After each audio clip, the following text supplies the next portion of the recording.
видели, что летают наши вертолеты и по вам фигачат. Да, До этого вам говорили, что авиацию уничтожили. да. Как вы можете доказать, что вы не какой-то агент ГРУ, ФСБ? Вас обманули, потому что если бы не обманули, то вы бы сюда должны были попасть июль, август, сентябрь. Правильно? Да. Значит, обманули. Хорошо. Я видел только взрыв. Так я все равно не могу понять действия командира. Он знает, что вы сверху, и он стреляет. Ну, он же, я думаю, понимал четко, что вы слетите. Ну, думаю, да. Зачем он тогда выстрелил? Не знаю. Вторая мировая война когда началась? В 41-м году. Вторая мировая война. 41-45 год. Вы оккупант? Нет. Это говорит офицер. Логика. Когда ты хочешь что-то оправдать, ты сам найдешь себе отмазку. Я сказал это как стихами какими-то. Которого выпустили, который знал, что будет воевать с Украиной. Не знает населения, он ни разу карту не видел. Ну вы же бегали с автоматом, вы же должны были как-то понять, что вот это фашист, его надо убить. Ну камон. Ну, он хочет со мной разговаривать. Да. Махает. Позор, товарищ полковник, который учил этого лейтенанта. Я знаю, ты смотришь это видео. Середина 22 года, это уже полгода, по сути, полноценная война. Что вам говорили в вашем институте? Но если мне эти мозги промыли, как я могу сказать, что со мной сделали? Надо спрашивать у тех, кто сделал это с нами, получается. Сколько у вас выпустилось лейтенантов? Вы не знаете, сколько населения Украины? Нет. А Белоруссии?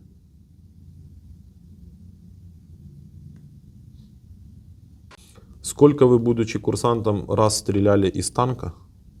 Будучи курсантом, ни разу. Сколько техники уничтожено? Ну, каждый день по около 500-600 единиц техники. Добавлялось каждый день? Ну, это приблизительно, да.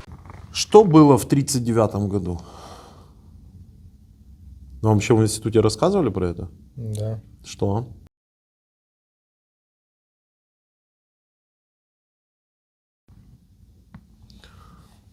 Добрый день.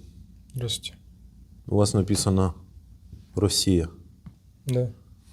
Вы из России? Да, из России. Как ваши дела? Хорошо. А что хорошего?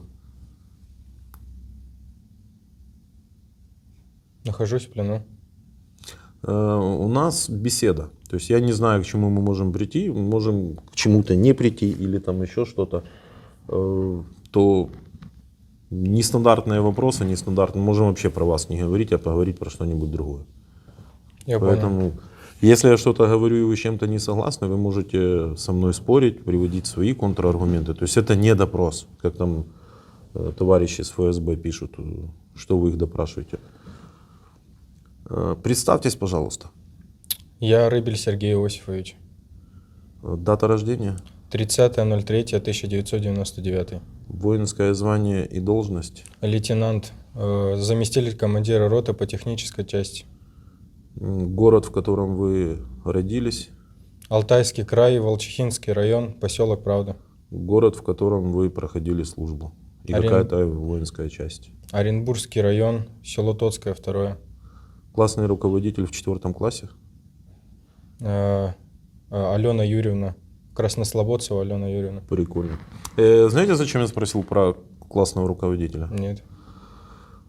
Как вы можете доказать, что вы не актер вооруженных сил Украины? Не знаю. Ну, давайте подумаем. Потому что ваши придут и будут там насыпать, что это актер. Ну, проверить мои слова. Как?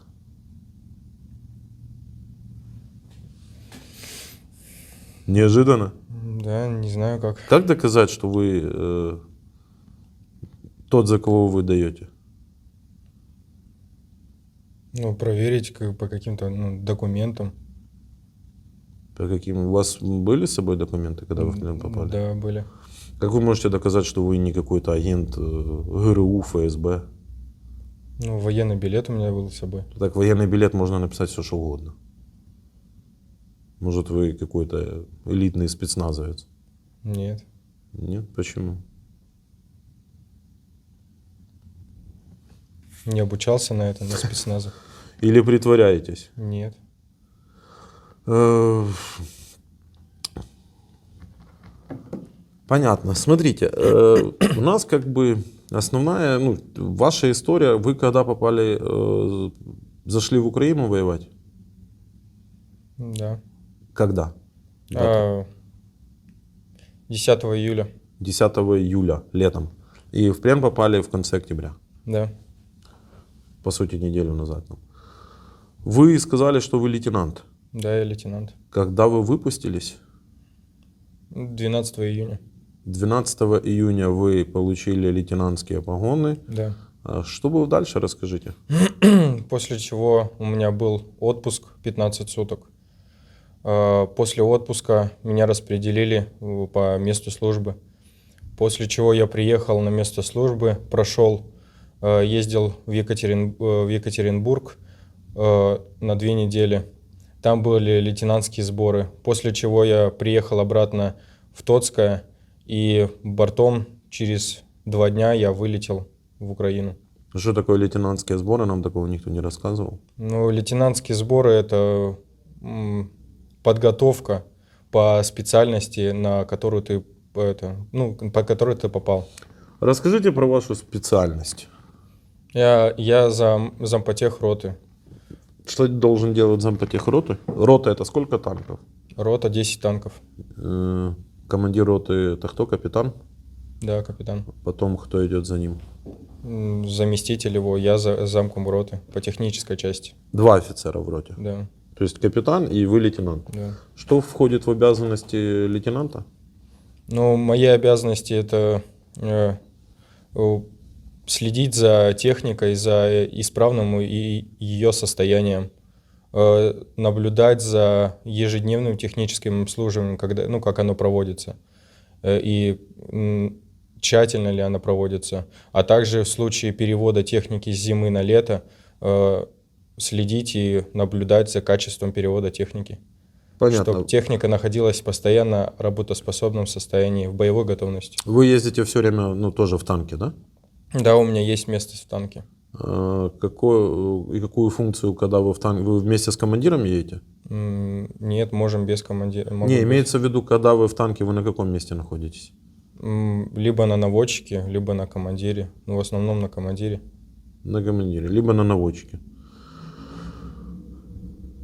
Середина 22 года, это уже полгода, по сути, полноценная война. Что вам говорили в вашем институте? Ну, что началась специальная военная операция, ее объявили, и мы по новостям, как все россияне, наблюдали. У нас в институте ежедневно проводились, как новости смотрели, проводились такие мероприятия, просмотра новостей. Следили за этапами этой операции, как она идет. И что вам там рассказывали? Везде победа?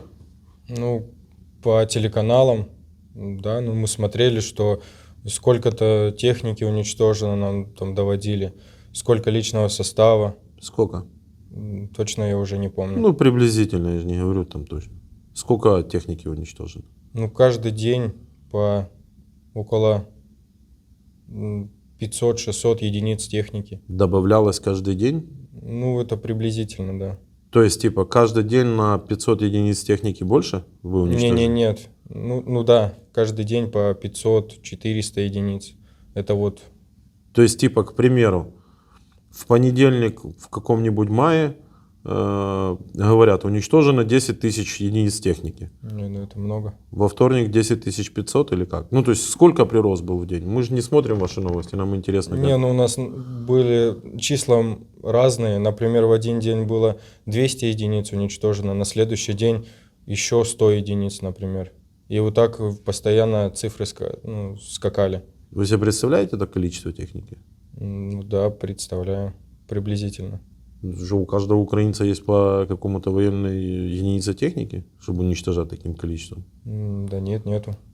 Ну, а почему вы верили тому, что показывают вам? Вы пробовали просто погуглить, сколько же у этих хохлов техники? Сколько танков на вооружении? Потому что нашу авиацию вы уничтожили на второй день войны. Говорили вам, да? Да. А реально? Ну, я реально вот это и знал, что на второй день войны. Только она каждый день потом все равно летает, и сейчас, и тогда, и Ну, я весь. здесь уже, когда именно приехал, видел только вертолеты. Ну, вы же, вооруженные силы вы же ее уничтожили. Так как вы видели вертолет? Сбили его? Нет, он работал по нам. А как же то, что ее уничтожили, нет авиации? Ну, это я уже убедился непосредственно, когда въехал в Украину. Что, обманули вас? Еще раз, вы будучи у нас в качестве оккупанта, видели, что летают наши вертолеты и по вам фигачат. Да, До этого вам говорили, что авиацию уничтожили. да. Вы себе не пробовали ответить на вопрос, как так? Ну, я думаю, что в тот момент, когда нам доводили, что авиацию полностью уничтожили, оно и так, ну, и так и было. Когда непосредственно я заехал в Украину, уже какая-то частичная авиация уже появилась и началась, ну, она начала работать. Логика. Когда ты хочешь что-то оправдать, ты сам найдешь себе отмазку. Я сказал это как стихами какими-то. Да? Нифига себе, можем мне стихи писать? Не? Не Да. надо? Тогда или не? Да-да. Да-да писать? Тогда заканчиваем интервью, я пошел стихи писать. Нет? Тогда или нет? Да, такое отступление лирическое. Ваша мать... звоните, ответила. Звоните. Это хорошо. Сколько у вас выпустилось лейтенантов? 93. 93. И все поехали на войну? Нет. Последний раз я знаю, что только 4 участвуют в специальной военной операции. А остальные еще нет? Ну, им, как и мне говорили, что мы непосредственно 3 месяца не будем привлекаться в специальной военной операции, ну, напрямую. Но оказалось совсем по-другому. Некоторых из нас отправили непосредственно в боевые действия. Вы представитель этих некоторых. Да. Опять обманули. Ну, как мне говорили. Я не знаю, правда ли это, что нас нельзя 3 месяца никуда отправлять. И поэтому я не могу утверждать, обманули меня или нет. Вам не говорили, что вы не поедете? Мне сказали, что... Не понял вас. Вам говорили, что вы поедете воевать? Или не говорили? Нам сказали, что 3 месяца вас не будут привлекать в специальной военной Правильно. Но операции. по итогу вас привлекли через 2 недели, по сути, через 3. Через 3, да. Ну, то есть вас обманули. Вам сказали, вы не поедете, но с учетом того, что вы зашли на территорию Украины в июле месяце, вас обманули. Потому что если бы не обманули, то вы бы сюда должны были попасть июль, август, сентябрь. Правильно? Да. Значит, обманули. Хорошо. Ну, плохо, что... Ну, хорошо. Что вы между собой, курсанты, говорили? Вот общались. Хотели вы ехать воевать? Не хотели? Нет, не хотели. Чего вы тогда здесь? Чего не отказались? Ну, потому что 5 лет образования кто-то не хотел терять. И непосредственно еще нас утешали тем, что мы не будем именно в столкновениях таких масштабных участвовать, именно в боевых действиях. Мы будем, вот я как зампотех, просто ремонтирую технику в тылу. Сколько вы, будучи курсантом, раз стреляли из танка? Будучи курсантом, ни разу. Представитель, ну это видео смотрят и ваши, и наши. Вот вам новоиспеченный офицер, в стране полгода война, я говорю про Россию, про Рашку. Готовят лейтенантов, боевых офицеров, которые должны ездить, как нам сказал человек, на месте наводчика. Наводчик что делает? Стреляет. Стреляет. Почему вы не стреляли ни разу, будучи курсантом? 5 лет вас учили. У нас не было полигона, мы стреляли с складного оружия. Это в ствол ствола вставляется 30-миллиметровое орудие, и вот им стреляли. И все. А также стреляли с БМП-3, там пушка 100 миллиметров, спаренная с 30-миллиметровой пушкой. Вот со 100 миллиметров мы стреляли с БМП-3. Наговорили много букв, цифр непонятных. Первый раз слышу такое ствол ствола. То есть Вкладной ствол. Какой калибр у обычного танка? 125 миллиметров. 125 миллиметров. В него можно впихнуть другой ствол. 30-миллиметровый. 30 и 30, и потом стрелять по одной Да, штучке. это можно сказать, проверить твою, ну, как ты стреляешь, меткость. А именно с танка 125-миллиметрового ствола мы не стреляли. Я задам вопрос, мне аж самому интересно. Вы считаете, вас достаточно подготовили за 5 лет для участия в боевых действиях? Ну, именно по технической части, да. Я по-другому спросил. Вы боевой офицер, который был пленен на территории другого государства. Вы принимали участие в боевых действиях. И вопрос у меня следующий. Вы достаточно подготовлены? Я не говорю про там ТО танку сделать. И вы знаете, как там двигатель разобрать и собрать. В каких-то моментах, да, в каких-то нет. В каких нет? Ну, в каких именно вот стрельба, в стрельбе, а именно хорошо подготовлен по технической части, как и говорил. Хорошая армия, где отправляют офицеров, которые ни разу не стреляли из танков за 5 лет обучения. Их хорошо подготовили, со слов офицера, их хорошо подготовили, делая техосмотры, но не научили главному. Беда, воевать. А у вас в танковом учат именно и воевать? Ну, Или да. это и есть военная подготовка вся? Ну, да, есть тактическая подготовка, именно тактика. Разные предметы военные. Понятно. Вы оккупант? Нет. Это говорит офицер. Хорошо, вы учили по-любому историю войн всяких, 100%. Да. Дайте На первом курсе было. На первом курсе. Дайте, пожалуйста, определение термину оккупант. Но оккупант — это человек, который без согласия другого государства заходит на его территорию. Супер. Украина — это независимое государство? Да. Вы представитель какой армии? Вооруженные силы России. Второй армии мира России. Вас Украина просила сюда приходить? Нет.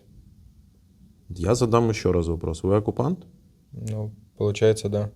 Ну, или нет? Давайте докажите, что нет.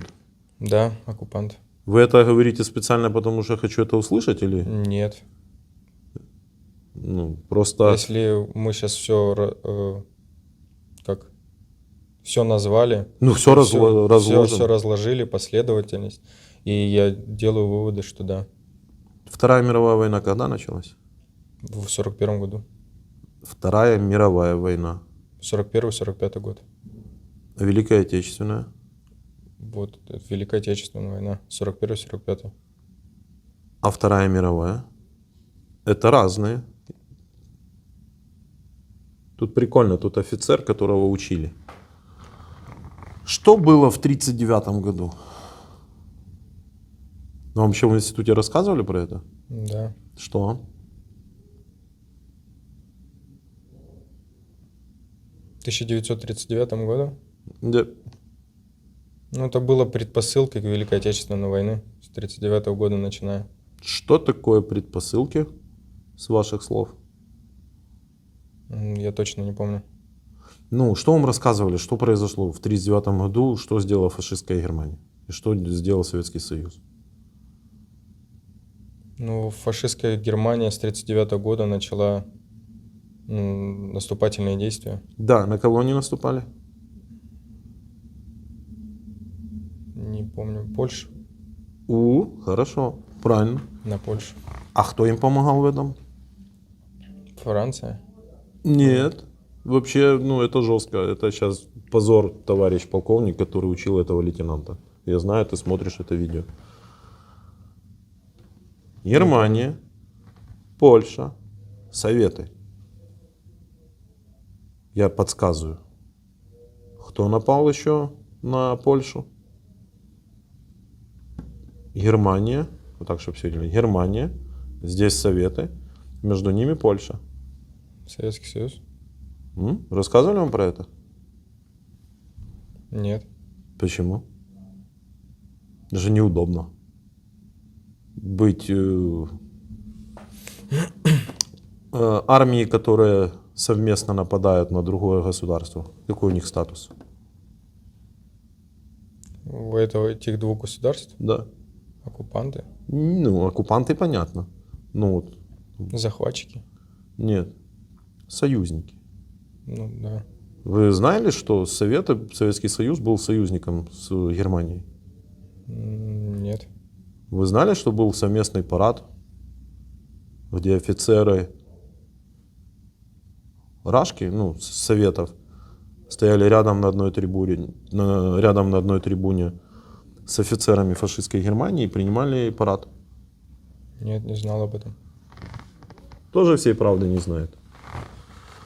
Интересно? Или нет? Если не интересно, мы просто не будем это трогать. Но я этого не знал. Вам это не рассказывают, потому что это очень неудобная правда. Поэтому во всем мире одна история, которая была действительно, ну, она была. А в Советском Союзе была другая история. А вот когда вы говорите 41 год, это когда уже Германия вторглась на территорию. Советского Союза. Да. И нужно же было как-то преподнести, с чем же мы боремся. И назвали это Великой Отечественной. Вставай, бей оккупанта. Потому что было неудобно.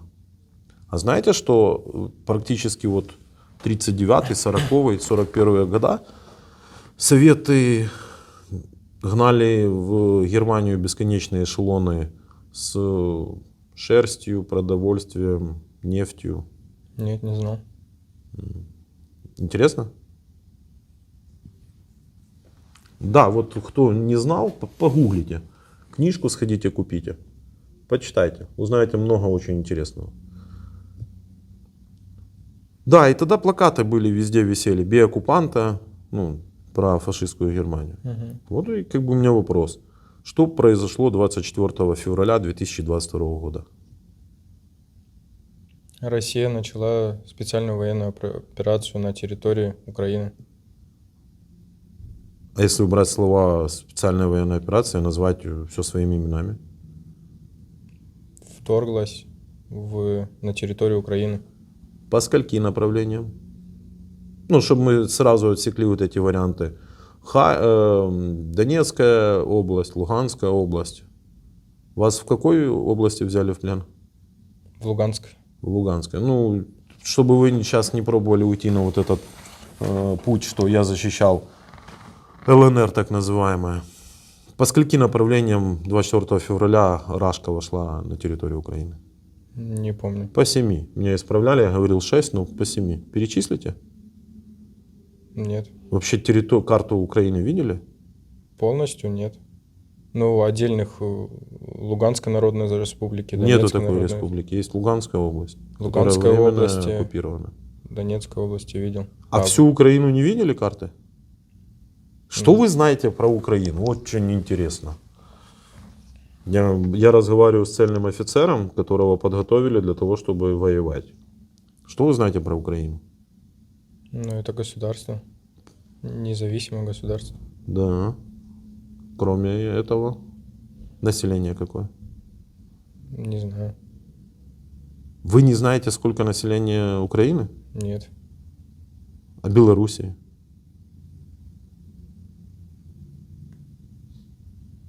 Давайте попробуем угадать. Ваше личное мнение.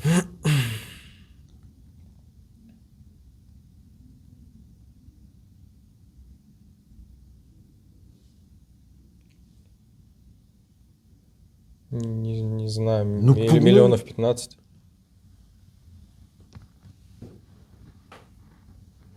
А Белоруссии? Не знаю, даже представления не имею. Если я вам скажу, что 40 миллионов украинцев, это вас как-то удивит? Ну, буду знать просто. Но это вот тем людям, которые пишут в комментариях, вы неправильные вопросы задаете, вы не спрашиваете всякие интересные темы. Ну, о чем можно говорить с рядовыми, с сержантами, прапорщиками, если офицер, которого выпустили, который знал, что будет воевать с Украиной, не знает населения, он ни разу карту не видел. Ну вот, ну, у меня я поломался, честно. Ну, я, то есть, тупо поломался.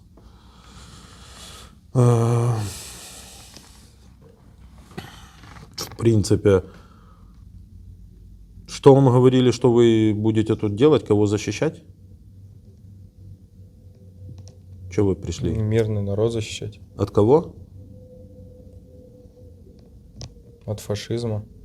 Что такое- Денацификация. О, что это значит?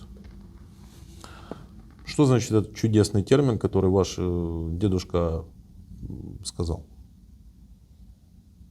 Ну, уничтожить фашизм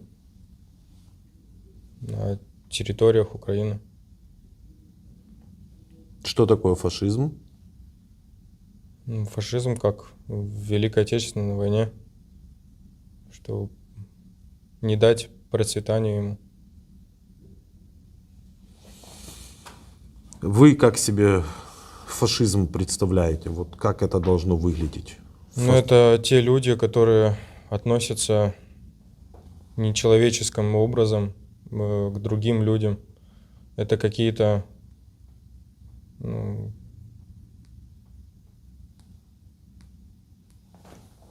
не знаю, Ну вы же бегали с автоматом, вы же должны были как-то понять, что вот это фашист, его надо убить. Ну камон. Ну что вы себе представляли? как я представлял себе фашиста. Да. Ну, со свастикой, с Мгм. наколками. Ага. Ну, Шлем, рога, нет, просто повязка у него, экипировка. шеврон, СС, да? Просто экипировка, повязка. Какая экипировка? Ну, шлем, бронежилет. И повязка с Разгрузка. крестом? Ну да.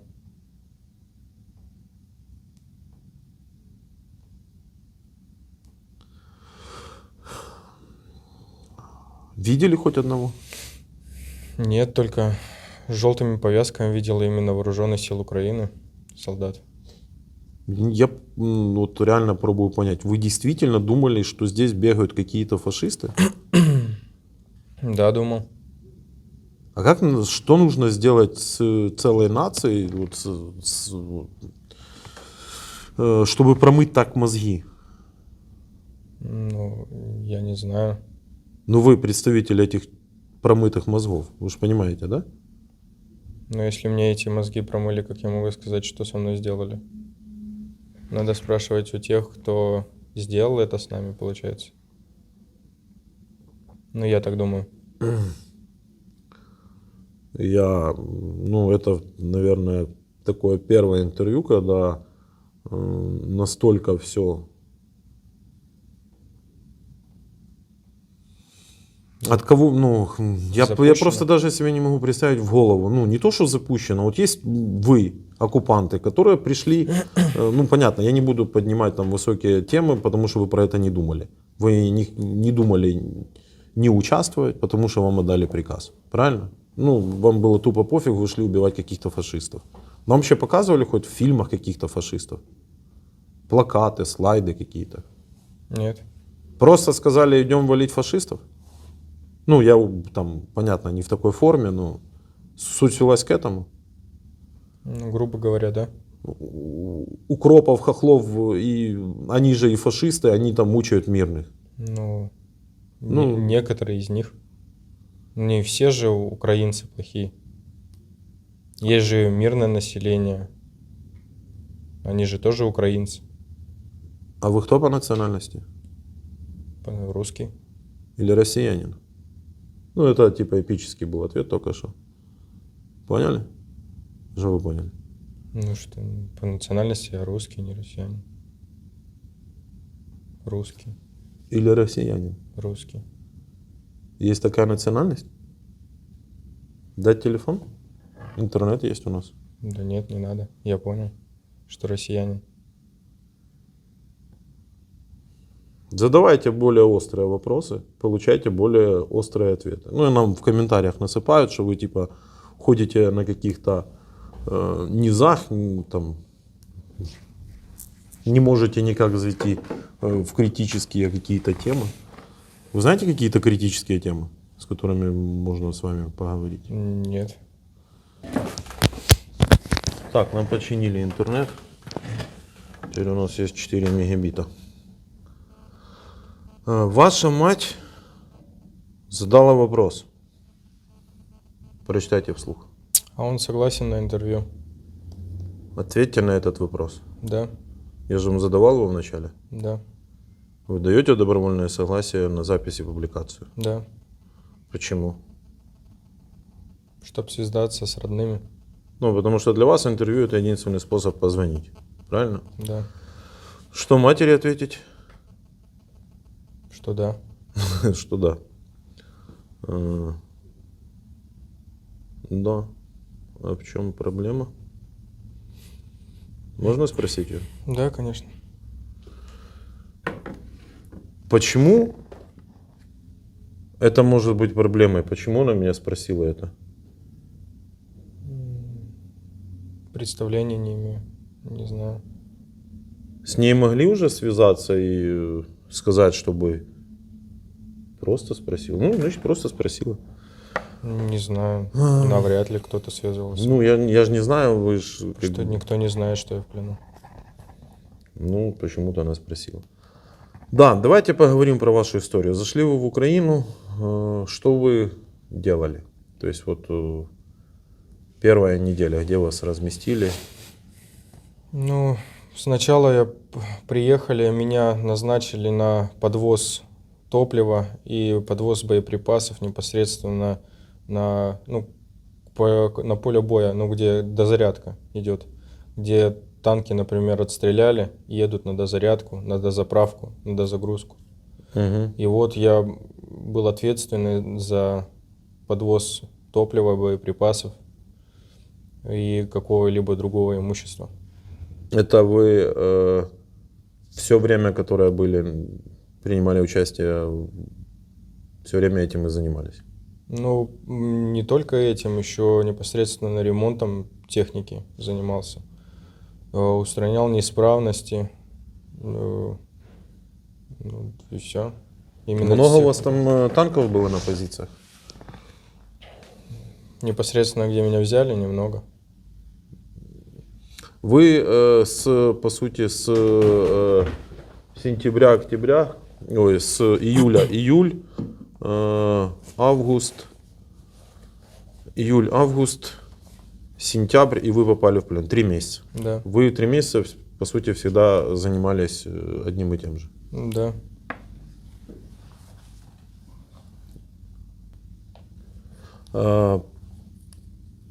Расскажи, у вас было все время нормально с питанием и обеспечением? Или были вопросы? Да нет, не было. Ну, Ну, обеспечение было более-менее. Иногда приезжала с небольшой задержкой в 2-3 дня, но она приезжала. провизию привозили. Да. Это вы были на территории Луганской области? Или Донецкой? Луганск. Луганская. Это вы были с ополченцами или там были только РФ? Нет, ополченцев я не видел. Не видел? Нет. Большая у вас там группировка была? Нет, небольшая. В районе 3000 примерно военнослужащих. Офигеть, говорит, небольшая, короче. Это такая... И далеко это до линии соприкосновения? Километров 15-20. О, так вообще типа рядом. 3000 человек, это какой-то здоровый там городок целый организован. Ну, можно сказать так. Это Ну. в поселке было все организовано. Все жили где? В домах? Ну, когда я мимо проезжал, я как бы не обращал на это внимания. Ну, вы жили 3 месяца где? Ну, когда-то в КАМАЗах жил, когда-то вот танк, например, ремонтирую, в танке спал на трансмиссии. Танк, например, прогрел, тепло на трансмиссию, в спальнике лег и все. Бывало землянки, ну, землянки делали, строили, и непосредственно в них жили. В домах жили? Именно, Ну, в мирных частных домах. ну, брошенных, да. Было, так вы- один раз было. Ну, так вы... Это нормально? Нет. Как вы себе объясняли этот поступок?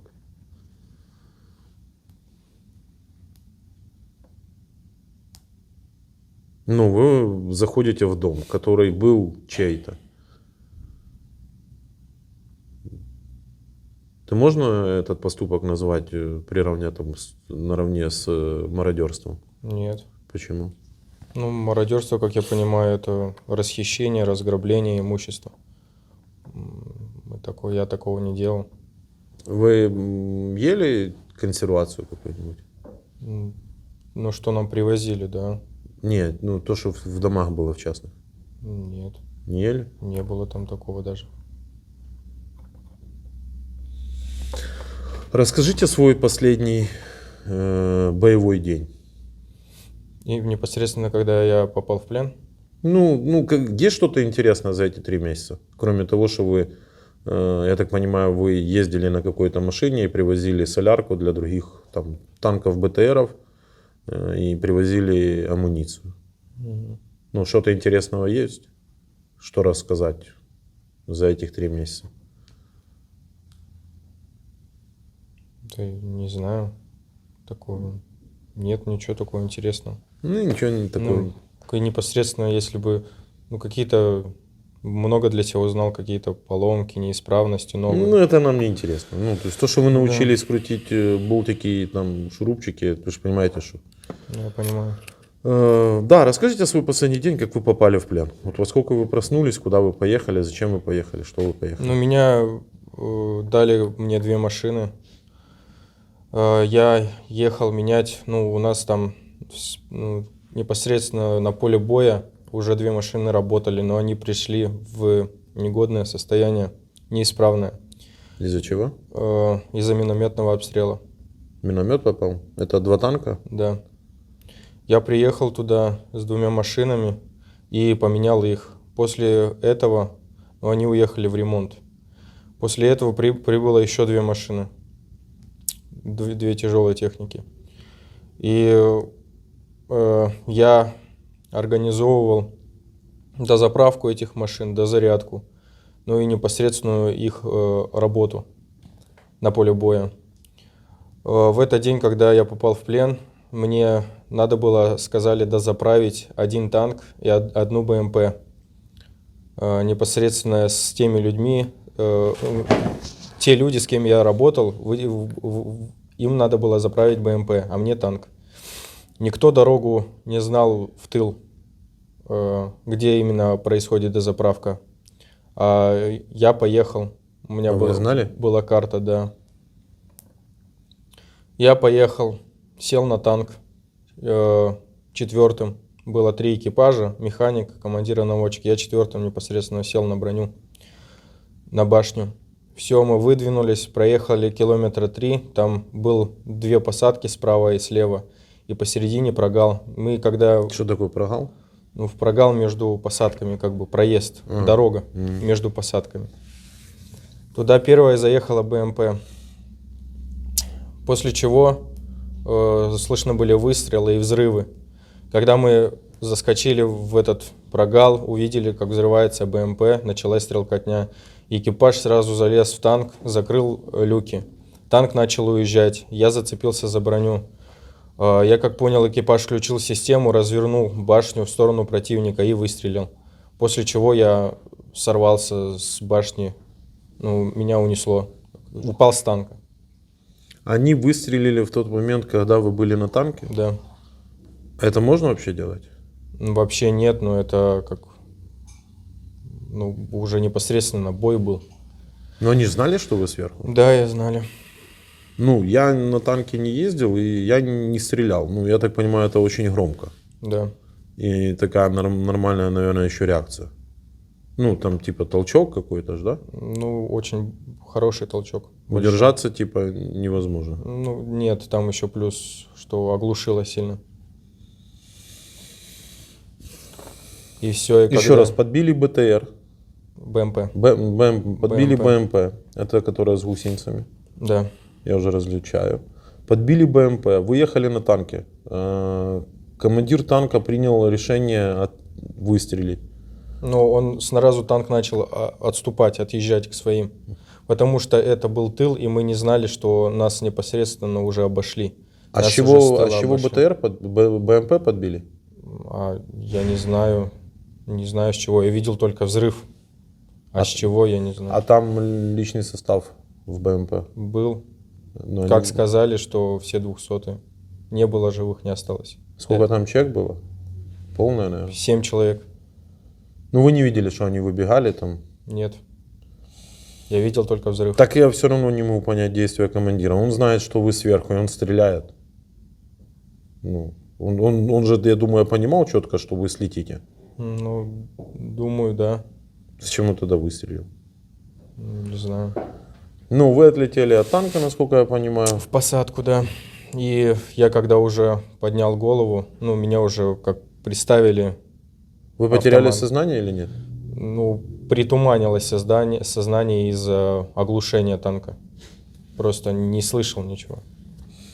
Не из-за оглушения. А почему эти ваши коллеги не вышли, вас не подобрали? Ну, они на танк уехал. Так вас бросили, получается? Еще и, Получается, да. ну, а как же слоган «своих не бросаем»? Ну, это был непосредственно бой, как бы. Своих не Молодой, бросаем, если идет непосредственный бой. Мы собираем условия, при которых слоган «своих не бросаем» нивелируется. То есть там были «своих не бросаем, если засыпало песком», «своих не бросаем, если стоит в карауле». Ну, были такие, которые рассказывали, как я стою в карауле, и меня забыли, и уехали все. Есть еще видео даже, как потом он бежит, а все равно никто его не останавливает. Так, грубо говоря, вы приходите в себя и уже видите Вооруженные силы Украины, да. Солдат. нацистов, Нет, это были не нацисты. фашисты. Нет. Вы знаете разницу между нацизмом и фашизмом?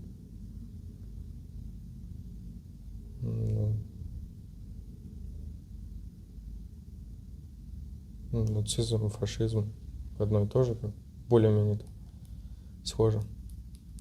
Схоже.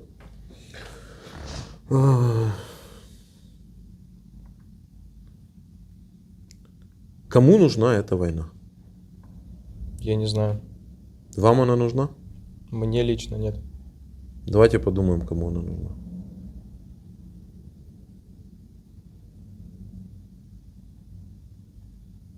Не знаю. Вы знаете, что такое трибунал? Да, знаю.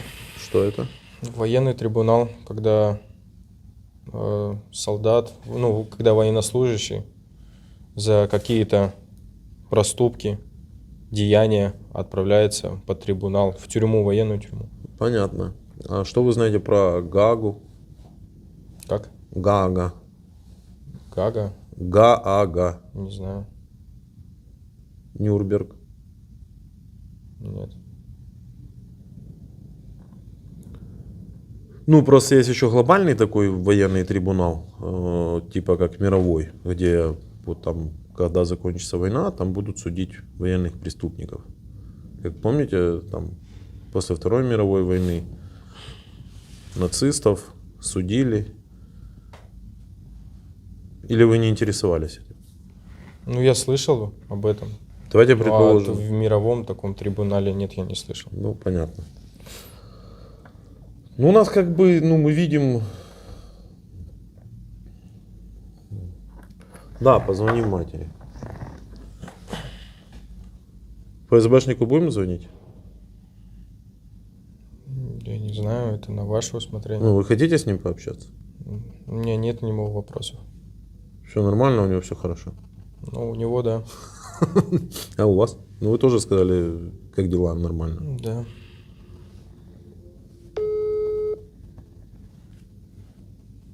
То, что у него все хорошо, это, скорее всего, да.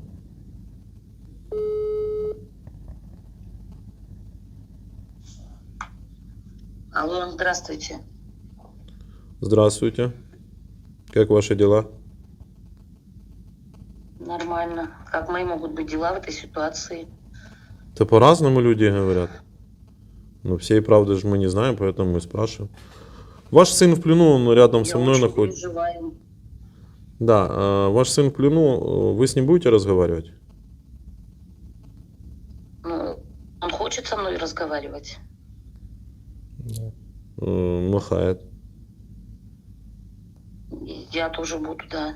Конечно, буду. Я вас должен уведомить, что этот разговор будет записан и опубликован на весь интернет. Вас это устраивает? А можно видео отключить? Я не хочу, чтобы лицо светилось на все видео. Он на весь интернет. Почему? Можно звуковым? Можно? Но это все равно Или будет... нет? Или обязательно? Ну, это уже записывается, то есть вы можете выключить видео, конечно, это ваше право, ваш телефон. Давать трубку? Да, да, обязательно. Да? Алло. Здравствуй, сынок. Привет, мам. Как у тебя дела? Расскажи мне. Все хорошо. Главное, это, слышишь меня? Слышу. Скажи жене, чтобы позвонила в воинскую часть и чтобы меня в списки подали для обмена. Хорошо, обязательно все это сделаю. И дядь Сереже об этом скажи. Вы не говорите, где вы Хорошо. находитесь. Вы не говорите, где вы находитесь. Ну а так все, Сергей, ты как себя чувствуешь? все нормально. Все хорошо, не волнуйся сильно. Все хорошо? Да. Ты кормят, все. Да, кормят, обращаются нормально, все нормально. Ну все, сыночка, мы тебя любим, ждем, чтобы все было хорошо. Ты надейся, тоже жди, все будет нормально. Будь сильным духом, все хорошо. Хорошо. Можно вам вопрос задать? Хорошо, задавайте. Вы поддерживаете спецоперацию? Можно я не буду отвечать на этот вопрос? А почему? Что в этом вопросе такого? Ну, потому что я не политик, понимаете? Я не могу вам ничего ответить. Ну вы лично... И сейчас у меня в голове такая Смотрите, каша. вы лично человек. не- Вы можете либо поддерживать, либо не поддерживать. Два варианта. Либо да, либо нет. Вы можете ответить на вопрос? Я не поддерживаю войну, Хорошо, понимаете? хорошо. Я за мир во всем мире. Хорошо, Войну тогда я никакую не поддерживаю. можно второй вопрос задать, последний? Хорошо. Зачем ваш сын пришел убивать украинцев? Как вам сказать? Моего сына отправили, Не, так не, же, не, как и ваших не, ребят смотрите, не отправляют. так. Вы только что сказали фразу, что вы за мир во всем мире. Вы не поддерживаете войну, Да. но при этом вы отправили сына Я могу убивать так сказать, украинцев. моего сына никто не спрашивал. Моего сына никто не спрашивал. Я Хорошо. вот так вам скажу. Можно тогда последний вопрос задать? Ну, вы уже сказали, что был последний. Так вы не отвечаете, Ну, ладно, вы задавайте. не отвечаете. Как Хорошо, задавайте. Чего вы на меня повышаете голос? Я не повышаю, я просто говорю, задавайте. И вы извините, я как- на нервах вся, на эмоциях. Мы на нервах с 24 февраля, а вы на эмоциях 15 минут. Давайте как-то тоже. Вы бомбите мирные города, и вы на эмоциях. Дайте определение человеку, который не решает, что ему делать и что с ним будет.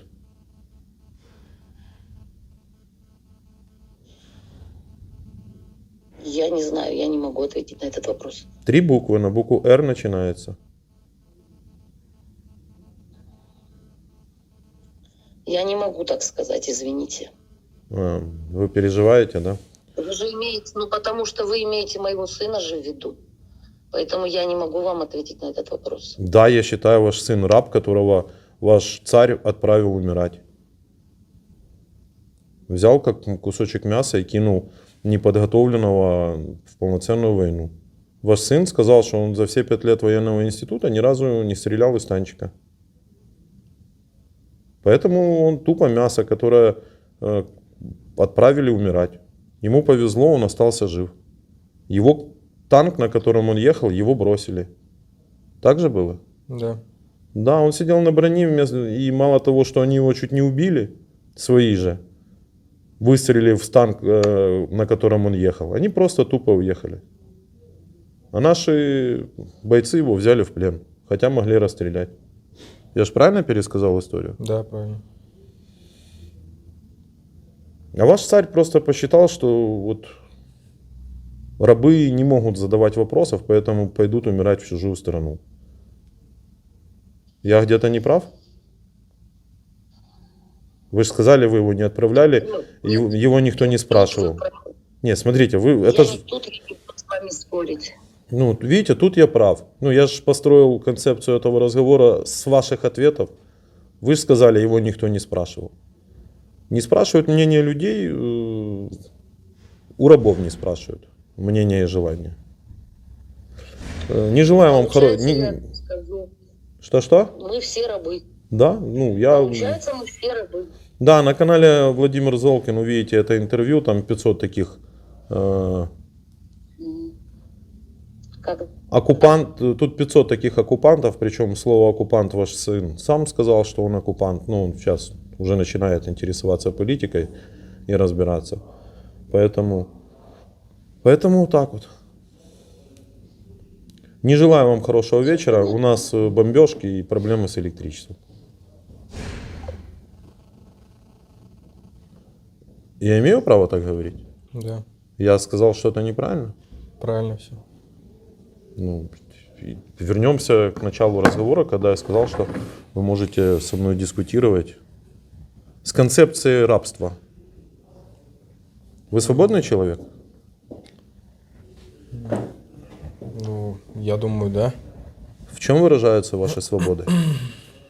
В свободе слова, в свободе действия. Давайте по порядку. В России есть свобода слова? Да, есть. Знаете, что с вами будет, если вы выйдете с просто белым листиком на площадь? Нет, не знаю. Просто с белым листиком.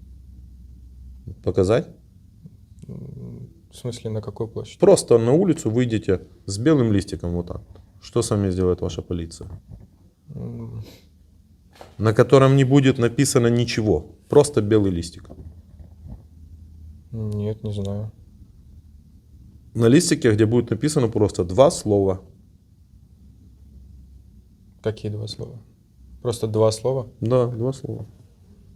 Ну, ничего, наверное. За что?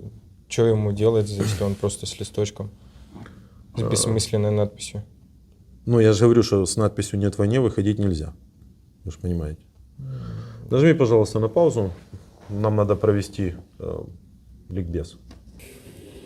Что вы только что увидели? Ну, согласно данного видео, свободы слова нет вообще. Ну, я же не придумал его. Это специально, ну, нарезка длинная, там, видите, сколько? 25 минут. Нет. А час? Час 6 минут. Давайте я задам еще раз. Свобода слова у вас есть? Ну, на основании фактов. Мы же говорим Согласно только видео, факты. нету.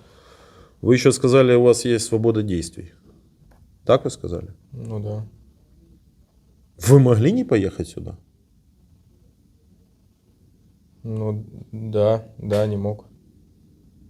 При каких-то, ну, Нет, техчайших обстоятельствах Нет, для смотрите, меня еще раз. не мог. Вы могли сюда не поехать? Тут ответ или мог, или не мог. Да, мог не поехать. Или да, мог не поехать. Еще раз. Вы сказали свобода действий. действия, да. Вы могли не поехать на войну? Мог не поехать. Почему вы поехали? Потому что было бы хуже для меня. То есть не могли отказаться. Да. По-любому поехали. Значит, у вас нет свободы действий. Вы поставлены в такие условия, при которых вы не можете выбрать то, что вы действительно хотите.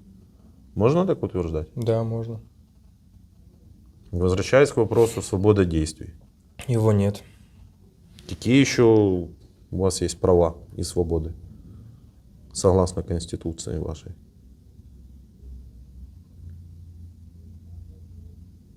Не знаю больше. Ну, за границу вы уехать не можете, вы же понимаете. Нет. Это у вас есть целая статья о свободе передвижения и праве выбора, ну, нарушается, да? Мгм.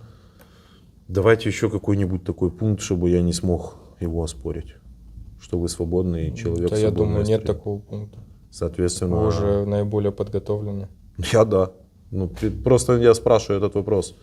Мы с Вовой спрашиваем его уже там 500 человек, начиная от рядовых и заканчивая полковниками. Я думаю, все вы аргументировали. Не сомневайтесь. Ну, то есть, и никто нам не доказал, что он свободный человек. Никто. Я понял. Ну, Я ж- думаю, я вам не докажу. Ну, это ж факт. У вас есть что-то добавить к сказанному, там, изложенному? Спасибо Дмитрию и второму человеку за вот эту всю организацию, за поддержание обменного фонда, как с одного государства, так и другого, что они вдвоем наладили эту работу. Мы не наладили эту работу. Этой работой занимается координационный штаб по работе с военнопленными. Мы освещаем вас, что вы такие есть. Мы освещаем вашу армию, вашу подготовку.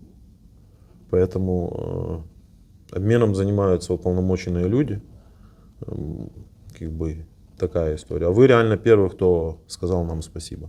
Ну, там косвенно говорили, благодарность за позвонить. Но тут же вот этот извечный вопрос, что вы с нами беседовали под пытками и под 100 автоматчиками. Ну, как вчера говорили, общаясь В плену с сколько человеком. вы видели автоматчиков? Вот от момента, как вы сюда попали. Именно здесь ни одного. С автомата ни одного. Почему у вас врут всегда на телевидении? Вам рассказывали, что с вами должны были сделать в плену? Ну да, приблизительно говорили, что может быть в плену. Что говорили? Ну, издевательство, унижение, расчленение. Там все нормально. Ничего не отрезали? Нет. Ну, на камеру мы показывать не будем, потом на телефон. У нас нет камеры. Издевались? Нет. Ничего не отрезали? Ну, это видно по вам. Нет. Ну, в момент взятия, может, там дали пару оплеух. Я думаю, имели полное право, потому что вы убийца, который пришли убивать. Если хотите, обратитесь к своим согражданам там, с комментарием, нужно сюда идти, освобождать от фашистов, которых вы не видели, или не нужно, если хотите. Да нет, это пусть каждый сам для себя решает. Да. Как вас звать? Сергей. Сергей рекомендует, идите и умирайте.